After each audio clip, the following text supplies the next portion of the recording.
Welcome, everyone. Happy Thursday. Marcus and I are excited to be here with you today to go through the third session in our series, Structured for Scale. So today we'll be diving into Team of Three, Roles and Responsibilities Clarified, and just giving you some more insight into what those look like. So people are jumping in. While they're jumping in, let's cover some logistics here. As I mentioned, I don't know if I mentioned, I'm Amy. Good to see you all. Marcus, good to see you. Hey, good to see you.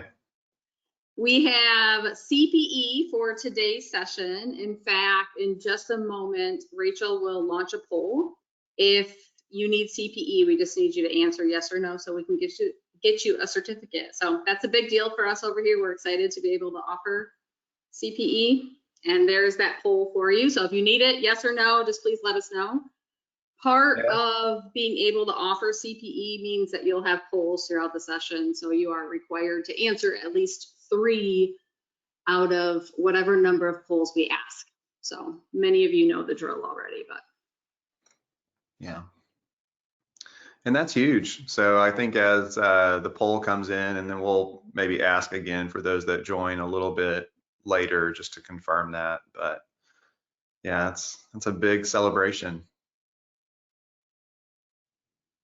And great question. Yes, Jeremy, if you have team members sitting with you that need CPE, at the end of the survey, you can give us their names. Or actually chat their names into this questions panel for me, please. So if anyone's sitting with you that needs CPE, throw them into the questions panel. And then throughout the session today, if you have any questions, by all means, questions panel exists for that reason. Marcus and I will keep an eye on it and address any that come in that are relevant to what we're discussing, and any that we aren't able to address, we'll make sure we get to either afterwards or at the end of the session here. So. Yeah, and then Rachel's in the background as well, so she'll help answer the ones that are easy and then throw us the hard ones. Perfect. All right, so we can close that poll.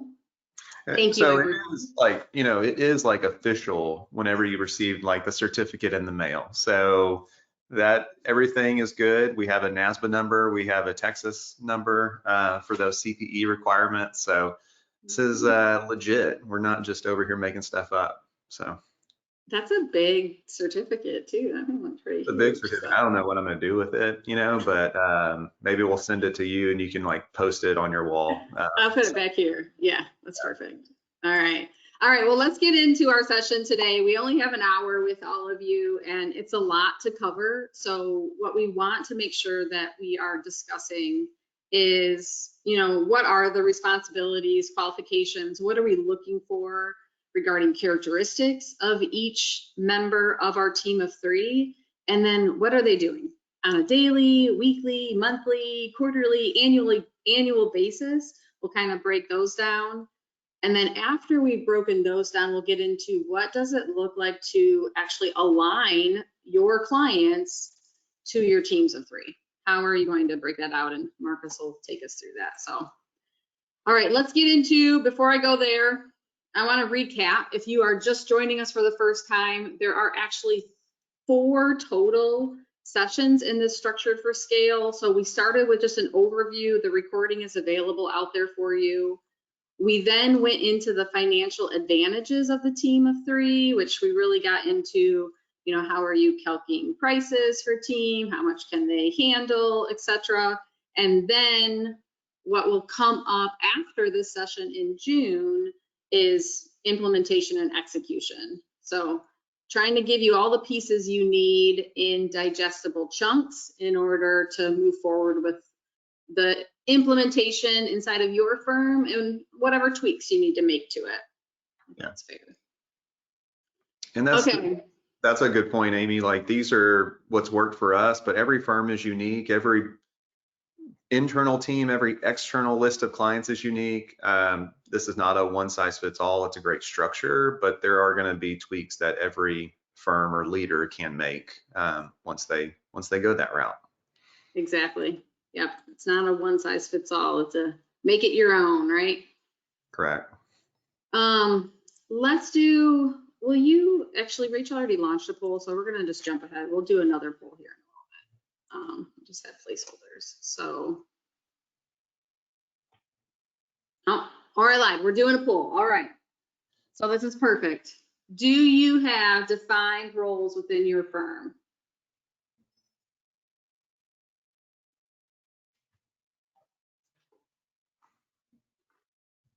So some different options there for you, but this will be good as we dive into roles a little bit. So it looks like majority coming in so far. I know you're still voting, so we almost have everyone has voted, but over half, yes, but they could be better defined. So we'll give you a few more seconds, cast your votes. And then Rachel can share those results with us. So we can see, yep, 47% yes, followed next by we are in the process of defining those roles. And then yes, they are good. So, all right, perfect. Before we really dive in, I want to just bring us back to what is Team of Three as a refresher, right? So on the screen here, you can see, right, Marcus, that we have our client service managers, go up to one controller goes up to client CFO. Yeah. So this is what we would call a full pod, right? So whenever you start doing some of the analytical, how much pod carry, all of that financial piece, this is the full team that we believe that support that service. And so then each team of three is like the leg of the pod, right? Is how you would refer to them. Yep. Okay. So let's take a look then at some of the roles, responsibilities, goals that exist, desired skills for each of these three levels. And so all three of those levels just came up on the screen. What I have on the screen for us right now is really coming from our Team of Three overview resource that we have out available in our free resources. So I'm going to jump out there really quick. If I can navigate my screens. So you should now see that I'm out on DBA firm resources. You see that, Marcus? I do. Okay, perfect. Thank you. So once you come out to Dillon Advisors and go to DBA firm up in the top right corner, this is where if you have registered for our resources, you'll be able to find all of the resources that exist out there. One that I would recommend looking at if you have not yet is the annual client service calendar. And then the Team of Three service model is the other one, which I have that tab open. Maybe I thought it would have finished opening. Your Adobe's freaking out or something. It's always something, right? It's a good day. It's a good day today. So, but here's your Team of Three model with all of these roles and responsibilities on it.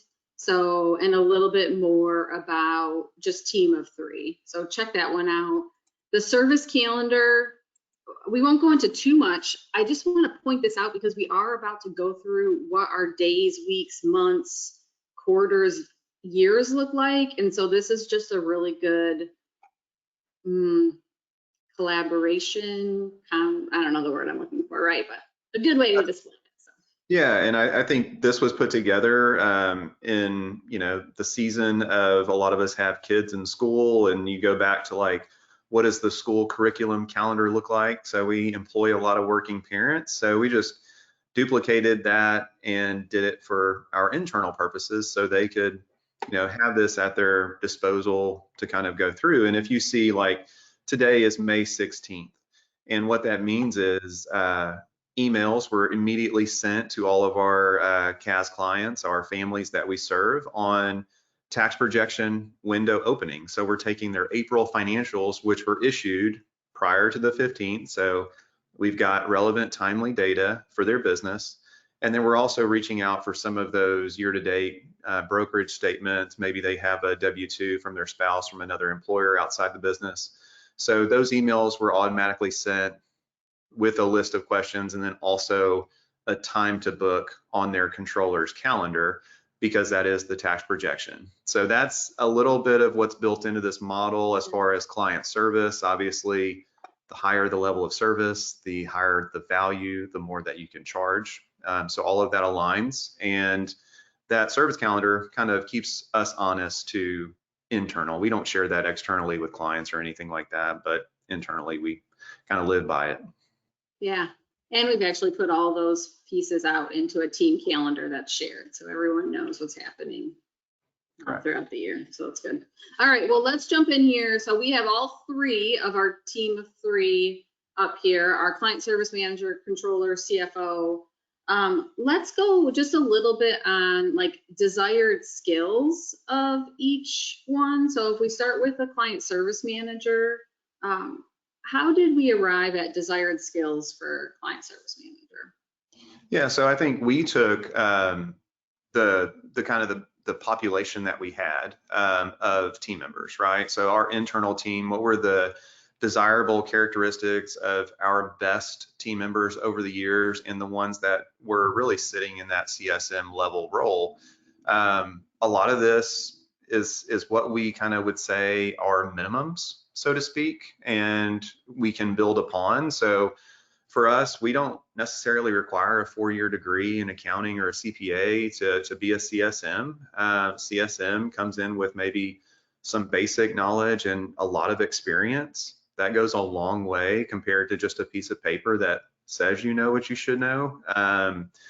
The other piece for us, and I just had this conversation with a friend of mine who is thinking through this model for his firm, and our ideal CSM for DBA is someone that's experienced, someone that's looking to either re-enter the workforce after staying home with children, or they burned out of another firm.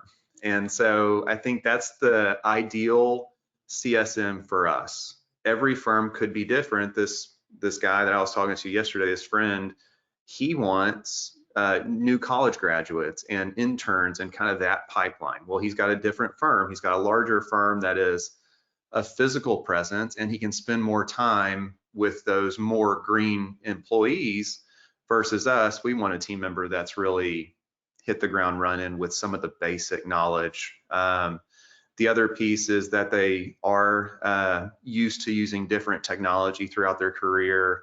They know good time management skills, good organization. So if you're a parent and you kind of pass that test pretty easy with time management and the fact that you kind of keep the buses running, so to speak, making sure everybody is where they need to be, that carries over really well for that role. And then work independently. In a remote environment with a virtual firm, we do provide support, but at the same time, we want people that are motivated enough to kind of work independently, get their job done, have support, not be micromanaged. And so that's kind of what we see as like ideal start for a CSM. So that's perfect. What I heard is that not everyone can just take this list and go and make it and just use that, right? It's dependent on what you are looking for inside of your firm. So I love that this is really just what has worked for DBA and how do we attract similar qualified people. Yeah, and kind of those beginning desired skills or minimum desired skills, like that provides a really good base. We're going to do internal team development and training on specific programs that we use and different processes that we have in place. And sometimes it's easier to train somebody that's not used to how a legacy or how a bad firm works, because then you have to, it's harder to forget bad than just start with good. And I think that's where a lot of times we can actually take a base person who maybe doesn't have much accounting firm experience and get them into the role. They've got great communication skills. They know how to serve others well. They have kind of that servant leadership heart. And I think that's a great team member for us. Yeah, definitely. All right, so what would you add for client controller then and desired skills there? Yeah. So client controller is a leader, so they're managing others. So we would want to see something there, and usually that comes with experience. Typically, our client controllers have experience in other firms. These are the folks that are coming to us with maybe some experience in a prior firm that wasn't working out all that well, was maybe focused just on production or hours and led to burnout. So we provide a great home for that person to use their skills and all their knowledge in a reasonable workload. We do want them to have some tax knowledge for the most part. If they don't have deep technical tax knowledge, we can teach some basics and kind of help them fill out their kind of tax knowledge, if you will, for what we do here. We don't dive deep into technical tax. It's just not our client makeup, so that's going to be different per firm. But for us, we want to make sure that we're doing the basic compliance, that we're also taking advantage of most opportunities that exist. And then the other piece for all three of these levels, but really the controller, is knowing when you need help is something that's important. So whether it's that technical tax piece, being able to raise your hand and say, hey, this isn't my area of expertise, we could bring in kind of an expert, whether that's an in-house expert or an external resource that we've partnered with. And then all of that goes along with working independently, managing others. You have to be strong with technology in this remote environment that we're in. Yeah, because we're not in the office at all anymore, barely. If anybody wants to rent or buy an office in Katy, Texas, please reach out. All right, so give me breakdown on CFO then. What are we looking for there? Yeah, so CFO, this is somebody that has kind of dabbled in a few different things in their career. They've made it through, accounting. They've got some tax knowledge. Maybe it's not similar to the controller. Maybe it's not deep technical tax, but this is really the leader of others. They're looking for development of their team. They have really leaned into the concept of getting things done through others. And that's not a dirty, way. It's just how do you make sure that other people are aligning their goals to serve others, mainly the clients. And so I think it really is the biggest leader on the team, the person that's almost like a player coach in most situations. And this is what we do. So that CFO, I know we'll get into specific roles here in a bit. 50% of their time is spent developing their team. And it is not 95% fractional CFO with a client. And that's just, there are people in the market that have business models that are like that. That is not our business model. Our business model focuses completely around team. And so that's the biggest thing with managing that team of 6 others in that pod is really, that's what drives the success of the CFO. So I would say they have technical knowledge, but overall they are the definition of a leader in my book. Yeah, definitely helping everyone inside of their pod. And another skill set, which, in addition to the technical piece, they may have been involved with a small business. They may be a part of a family business sometime in their career, but they can connect with our client base, who are typically family-owned businesses, in that $1 to $5 million range, and they know the emotional toll that goes along with those type of relationships as well. Well, and then the ability to grow and lead a team of people who are, they definitely can talk the talk there. All right, perfect. So that's just a little bit on desired skills and overall what we're looking for with each role there. Let's dive a little bit deeper now and just talk about what actually happens. What do weeks, months, and years look like? And we're going to start first with the client service manager, but excuse me, to hit on a statement you just made at the CFO level on how much of their time is spent on client work.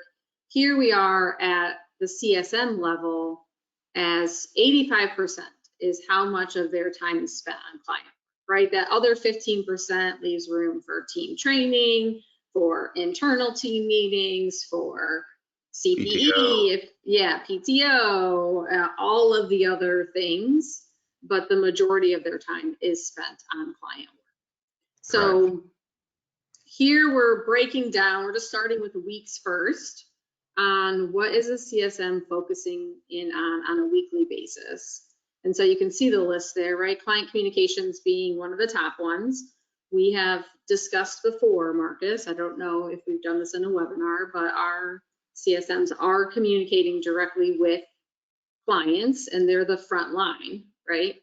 Yeah, they own that relationship. If you think about how much of the budget is allocated to CSM time, I would say 50% or more. So the CSMs are really the pipeline of information from the client to the remainder of the team. Yeah. So they're also staying on top of bank feeds, they're capturing receipts, they're categorizing expenses, adding assets, processing payroll, attending weekly team meetings. One thing that we have coming up, which I'll just tease out here, is one of our future webinars will be time blocking. And that's something that our team members are really good at because there is so much that needs to happen, and being able to chunk up their days to focus on what needs to get done and being able to be as efficient as possible. So that's our weeks. If we go into months, that's where we fall into sales tax, if it's monthly, reconciling accounts, getting those done by preferably the 10th day following the month, right? Mm-hmm. Yeah. That's the goal. That's the goal. It's a good goal. It's a good goal. Sometimes the clients make that more difficult than it needs to be, but I think you also align, incentives and things like that, so the internal team can identify ways that they can move toward that service of the internal deadlines that you may have set. Yeah. Now tell me, one of the things that they do is prepare the financial statements. Was it always that way? Who knows? Like, it was not always this way. I'll say it that way. Every client maybe had a different process. Every person could be involved in those different processes, depending on the client.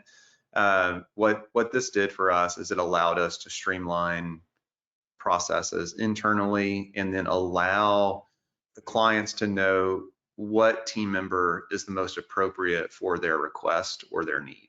And that's where lining out some of this between the different roles was really important. If not, they don't know who to reach out to, and by default, they reach out to the owner of the firm, which is never the right call. Typically not the right answer. Yeah. All right, let's take a look at years for our CSM, our client service managers.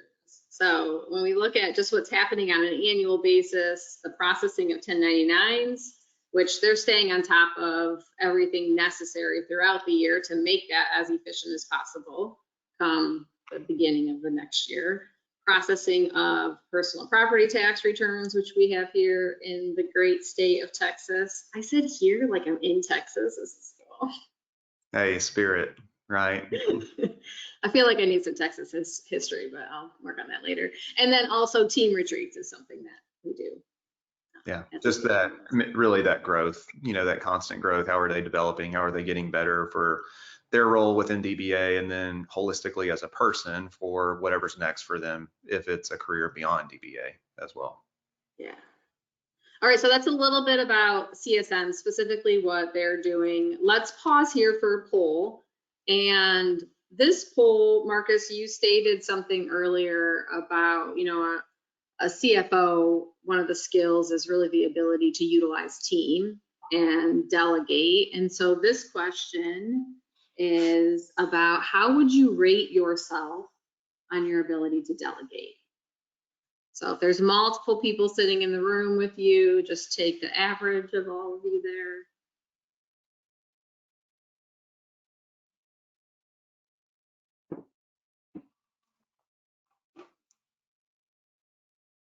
What would you rate yourself on that, Amy? It depends what it is. I will go with, we're gonna go with 3 today. How would you rate yourself? I think there needs to be another option that just says it depends, because that's what everybody would choose, right? That's what everyone says. Look at 55% are 3 stars. See, we're all like middle of the road here. That's what we say. We could be better. We're not. There's always opportunity perfect, for no one's the worst. So that's exactly. good. 2, 3s, and 4s. Exactly. That's perfect.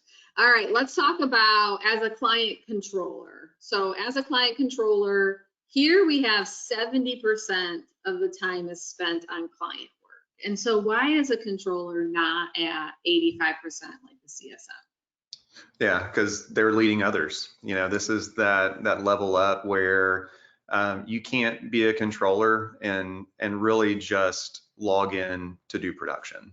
You have others in your care, and that's built into that extra 15% compared to a CSM in a perfect world. And so I think that's where that is not client time either, right? Because that's not like if you're training someone on a client, that may be production time just to take what's in your head and transfer it to somebody else. Yeah. So that 15% truly is developing others that are in your care and making sure that the couple of people that you work with, more or less, that they're getting things done, that you're checking on status of how they are overall. So additional admin time that is just built in. So it's just something to count into the equation. Yeah. Yeah, which really leads to, what are they spending their weeks on? I mean, client communications, sure, for the questions that the client service managers, CSMs, need assistance with answering or that fall into the controller's realm. But then supporting CSMs is a big part of it, as Marcus just shared there. When we get into months, then with those financials that are hopefully done by the 10th, somewhere in that time frame, depending on client, then reviewing those financial statements, recording commentary on the financial statements. All those get delivered with that commentary. Answering client questions, determining tax estimates.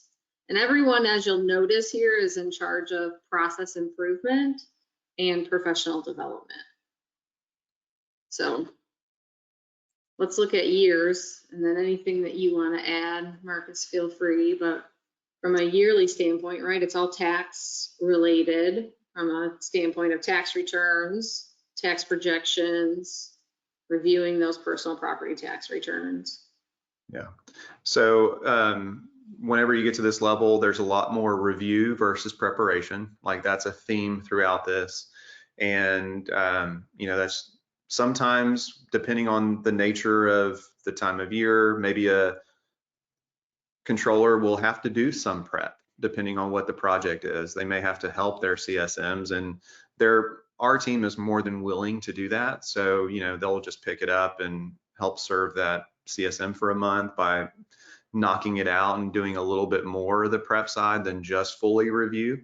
But overall, like this is what we would see as kind of success. And most of our controllers are credentialed in some way, whether they're a CPA or EA. So it's also staying up to date when we look at professional development, making sure that their credentials are still in place, that they're doing all the CPE requirements that are necessary to maintain that credential because they passed the test or whatever that was needed at that point. So we want to support them in that way.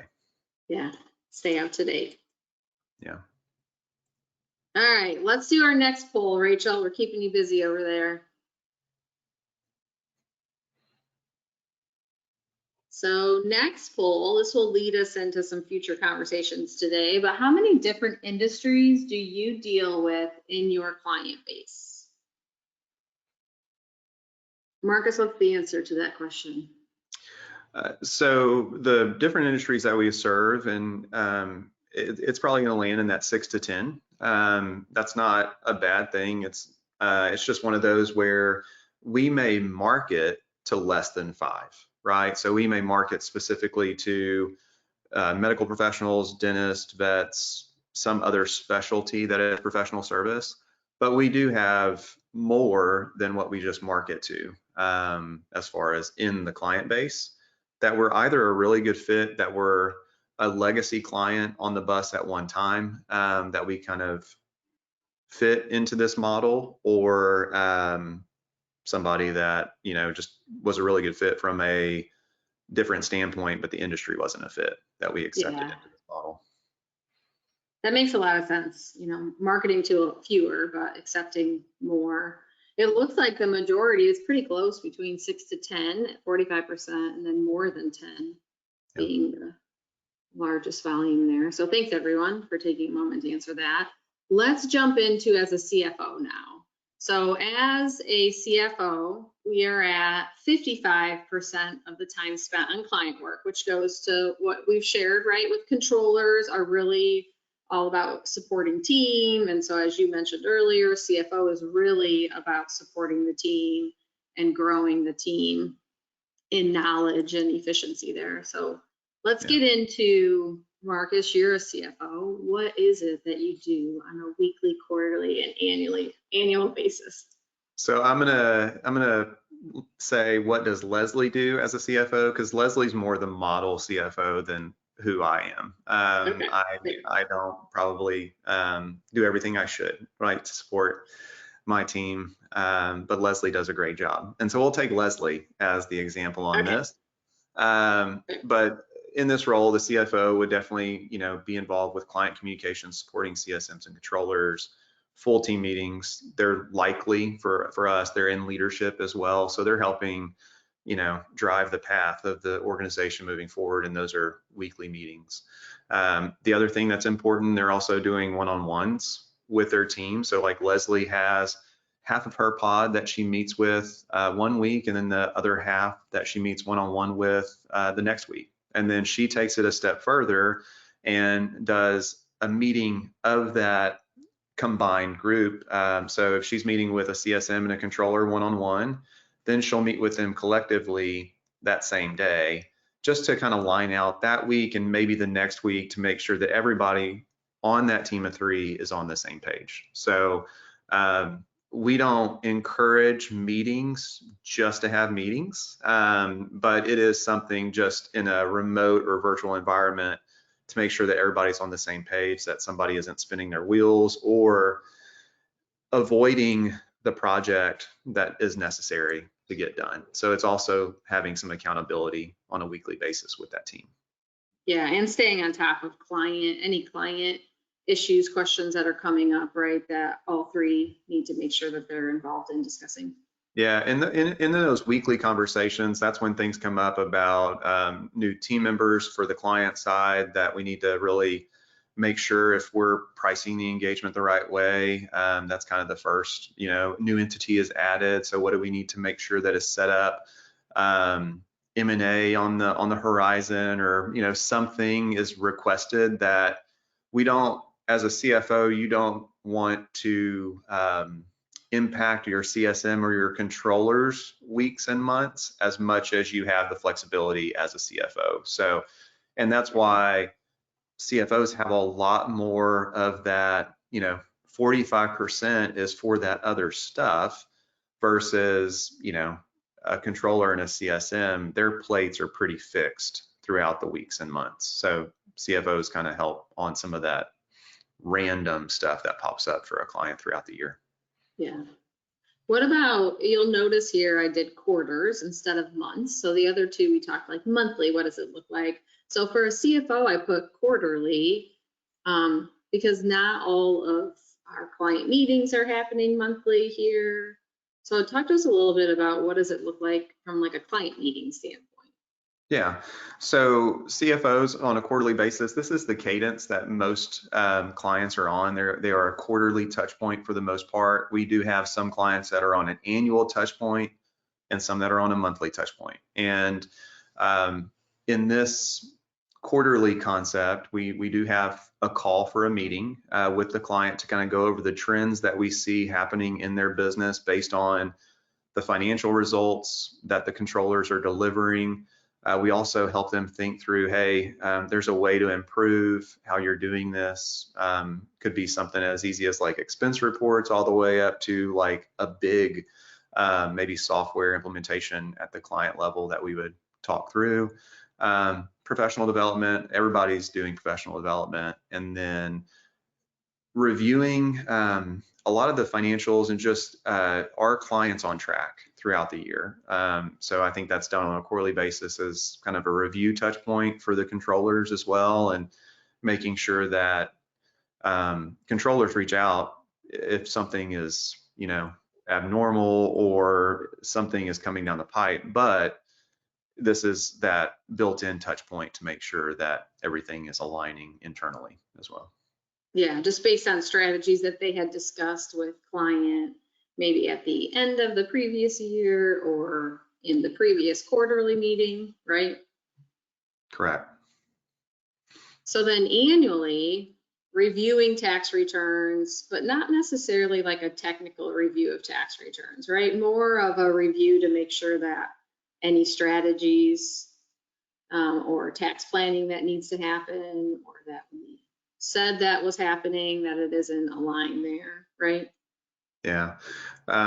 So all of kind of the cadence of that, some of the stuff that's in the year column may happen, not all at year end or at a certain time of year for all your clients, but it may just only come up once a year. And so like, that's why it's all built in.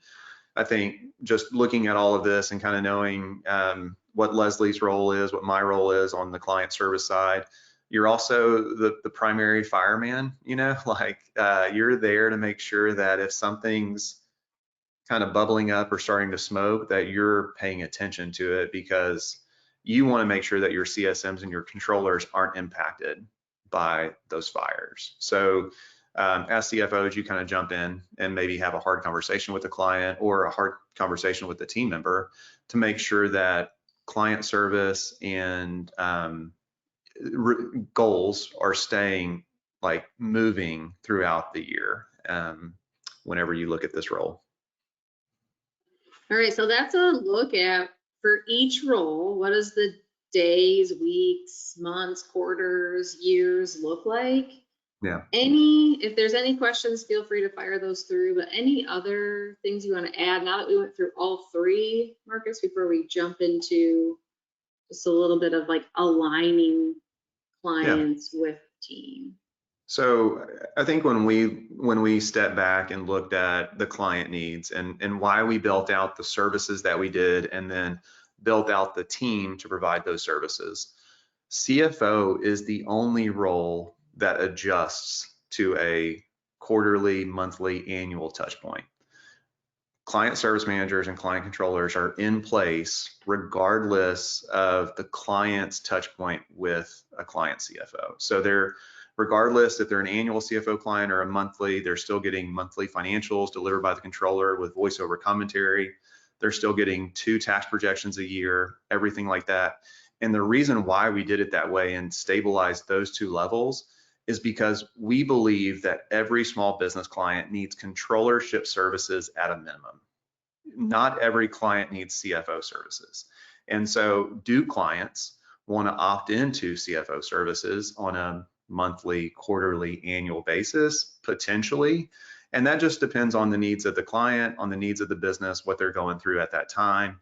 So that's the mindset of why controllership and CSM levels are fixed. Yeah, that makes a lot of sense. And it makes it easier then to have the conversations with potential clients, right? That this is what we know that you need, and whether or not you want anything additional is a choice that you can make. Yeah, and our team does a great job of as far as like working with owner and internal team at the client side. So we're a lot of times like a intermediary between those two, and make sure that there is oversight and the right people are doing the right things, whether they're within the client or on our team. The team of 3 also, just overall, you've got 3 team members that if there is ever turnover inside of your team, you are still majority there as a team. So let's say you lose a CSM given maternity leave, you've got a controller in place, you've got a CFO in place that are going to pick it up and make sure that the client is continuing to be served.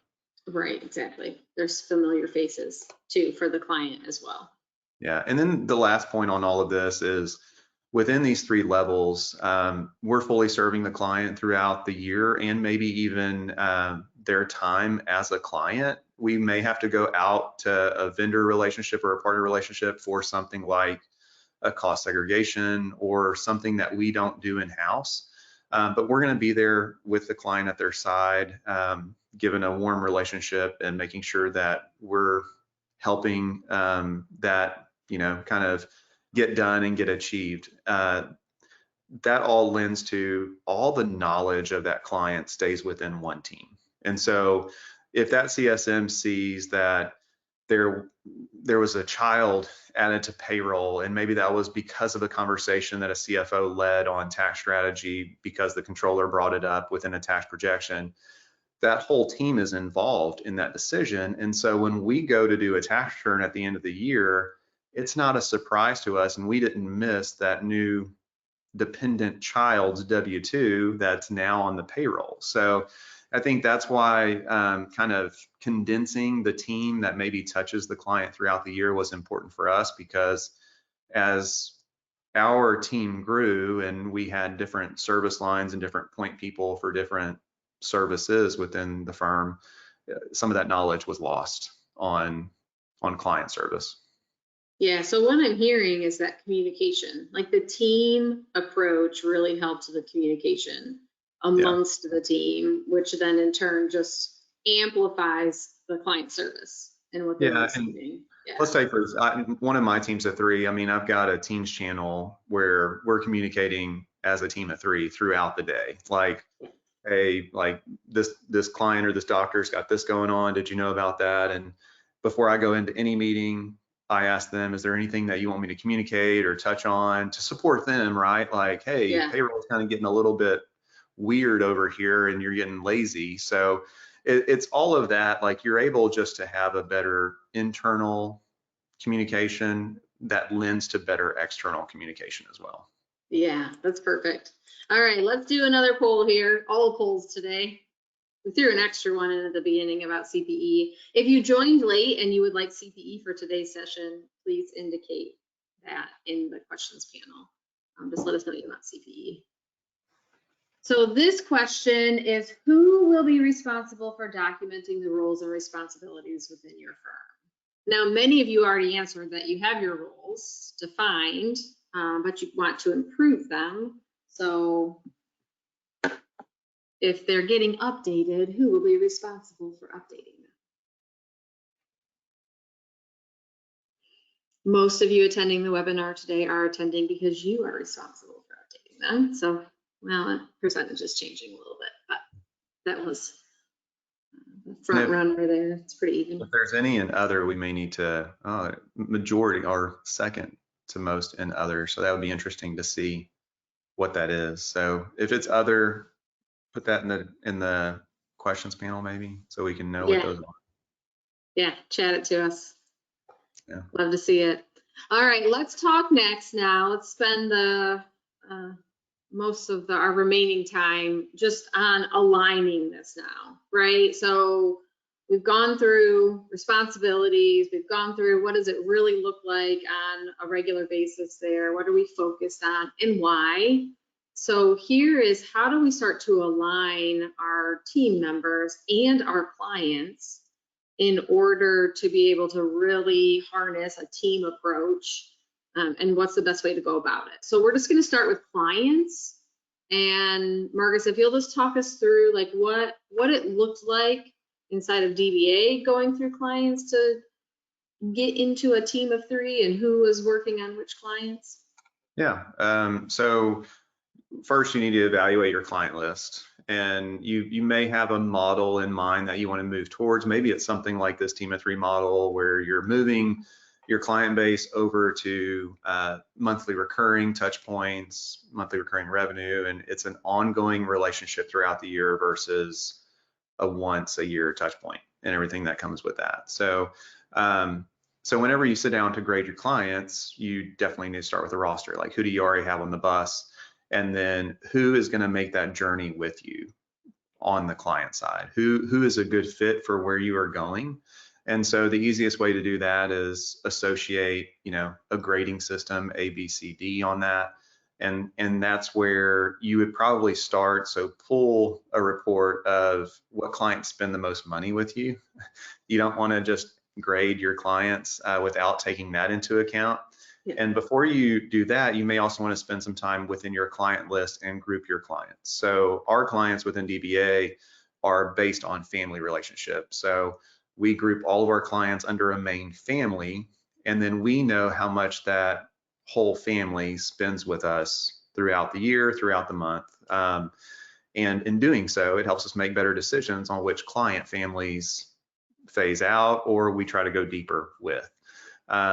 As you start to do this, like DBA, we do this throughout. Like, we started this about 8 years ago with our first client exit, our block sales that we've kind of done over the years, but we're constantly evaluating client lists every year. And it will continue to be that way because your A, B, C, D, it'll become relative, and that will still be your C clients may become A clients, but then also your A clients may become B or C clients. So I think that's the evolution of your client list as you go through. And the A clients, what that stands for is right service, right price. I like good to work with, right? So they are somebody you could build around, like just good. So B clients are right price, wrong service, and ideal, like good to work with. Those are the ones that maybe you can move further down the road and that you'll keep for a season and then retrofit them into a better model, or they provide cash flow for a few more years while you're able to build up the new model. C are those clients where, it's probably wrong service. Yeah. What was it? Wrong service, wrong price, but they're good to work with. Yeah. So those are what the C clients is. You would try to do a price increase, and if they want to accept a price increase, you try to get them into a new service, but they're still good people. And then D are all the bad, right? Wrong price, wrong service, and hard to work with. And we were all together in Houston a few weeks back, and I just off the hip said D is for door, and it stuck. And who knows, that'll be quotable from here on out, but D is for door. So show those D clients the door and move on. And then that way you've just got ABC clients to go through. So then once you've graded, right, we're really just starting to look at like A/B clients to start to align those with our team of 3. Would that be an accurate statement? Yeah, how you can place them in an appropriate service model. And even those C clients, those B clients that are maybe not the right service, if you still want to continue serving them for a season, how do you do that and lean into monthly recurring, which is what we had to figure out. And we could do that for a season, but once the teams and once the clients that were on that ideal service model were built out, we didn't have time for those additional engagements that were no longer a good fit. So that's why our A clients at one time turned into C clients, so. Yeah. All right, so we've assessed client base, graded those, determined which ones will make sense to move forward with right now.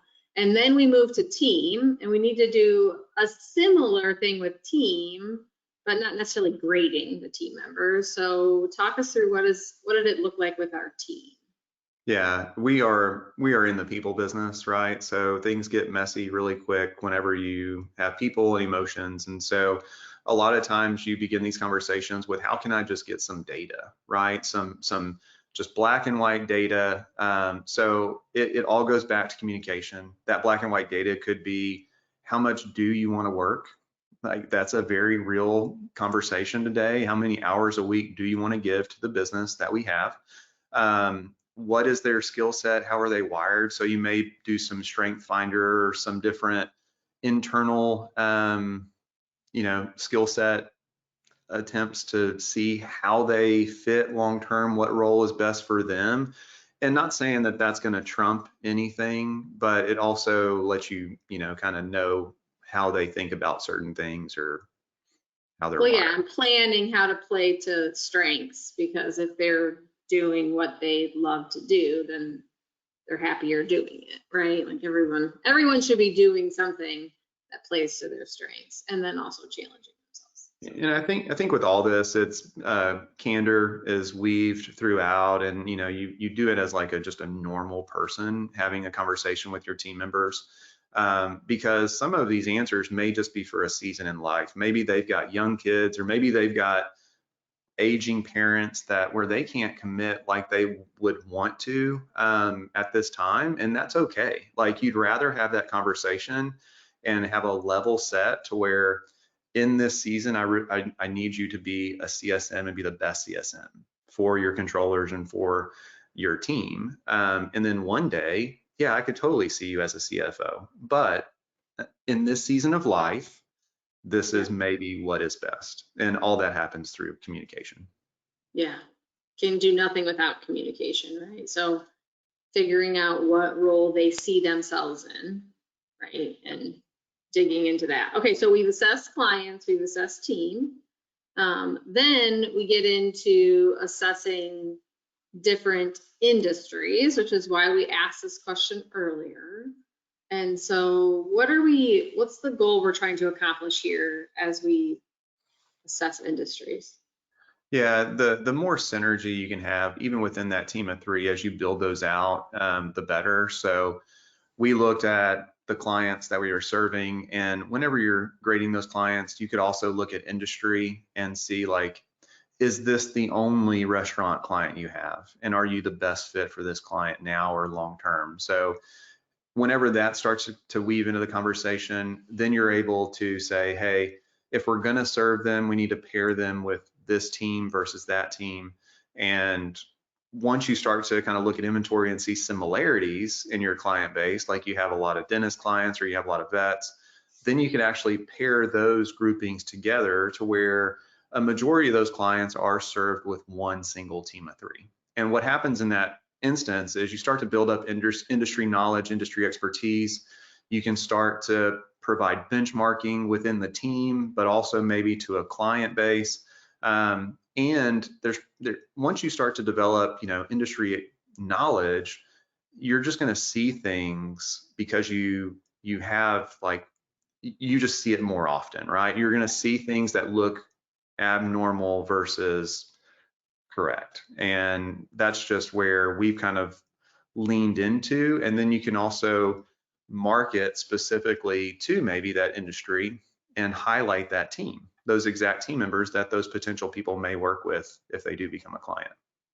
All right, so as we narrow down clients that are going to be on which teams, right? We know which ones they are based on grade. We know where our team wants to sit or where we see them sitting based on where they're currently at in season. And then we know what industries, so we've narrowed that down.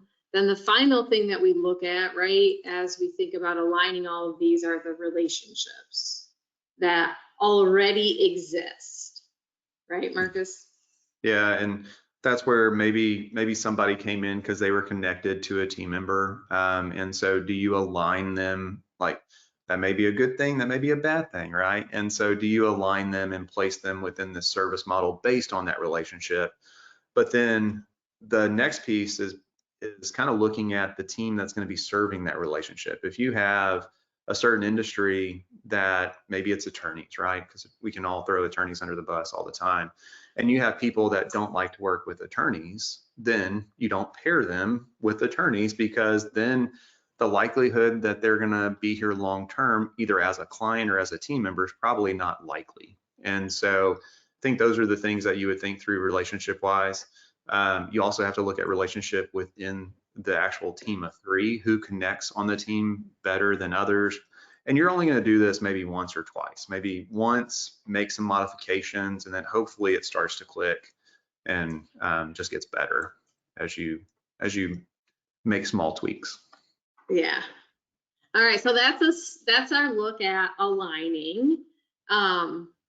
We have covered quite a bit today, and we have 6 minutes left, Marcus. Proud of us here. So let's go through just next steps as we think about implementing or continuing to tweak. I think many of you are just continuing to tweak a team of 3 approach. So document those roles or update them which many of you already have them documented, right? It's just tweaking. So key things there is, what does designing those roles mean for your firm? What are you looking to bring in as far as staff are concerned, level of knowledge there, and just refining that and knowing that it's whatever works best for you and what you have experience with inside of your firm. Then going through and grading those clients. So who can we start to really focus on getting into our teams of 3, and who do we need to do some work on? Maybe we need to do fee increases. Maybe we need to reevaluate services.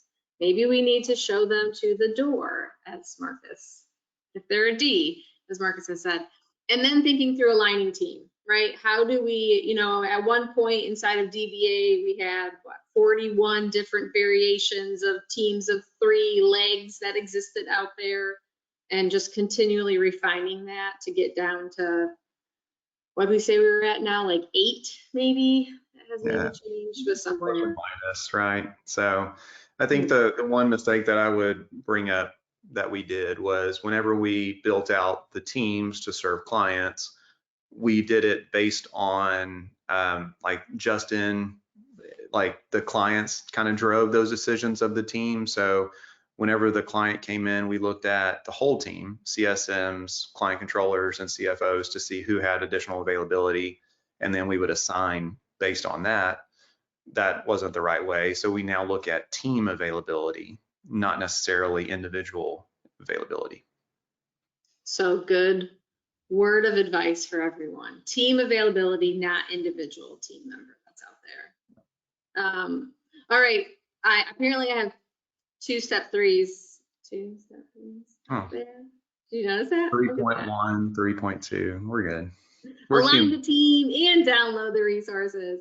All right, so a couple other things, and then we have a question that came in that we will address here. But I want to just again remind you, if you have not registered for the June 20th webinar, that is the implementation and execution strategy. So how do you actually implement this, or continue to tweak it and implement it inside of your firm? And then we do have 3 additional webinars that are now available for registration out there. All 3 of these will qualify for CPE if you need CPE. So we'll get into time blocking, which I hinted to earlier. Then we'll really just go through evaluating your client list. So those grading metrics and good ways to go about it. Marcus might show us maybe how he really does it in real life, maybe. And then building and pricing advisory services we'll get into in September. So. Yep. All right, I have a question though for you, Marcus. So now we have a couple minutes here. How do you roll out team of 3 when a client has an in-house employee that is essentially the CSM in the team of 3 model? Yeah, I think that's a great question. And so you would look at what needs to stay in-house versus what can be done outside.